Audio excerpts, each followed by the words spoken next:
guys, kaya hindi tayo lumalabas palagi sa March 3 kasi blood moon. Kapag lumabas ka, delikado sa labas. Kung lumabas ka kasi ngayong Earth ng 2026 ay she's half. So, kaya may kinabukasan, diba? Ang March 2 kasi moon yun. Maybe white yun. White moon. So, kinabukasan ng gabi. So, sabi daw doon sa Africa, sa Asia, or sa Europe, 67 minutes daw mawala ng blood moon. Pero sa amin, seconds. Mga,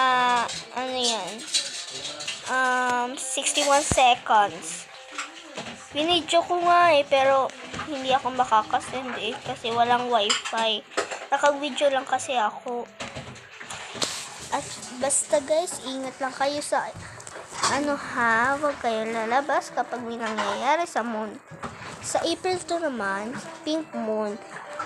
Dapat bibidyohin natin at hindi tayo lalabas. Delikado sa labas kapag lumabas tayo. At dapat tahimik ka. At sa June 29, strawberry moon. Sa November 24 maybe or 23, harvest moon. December 23, di ko alam nga sa December 23.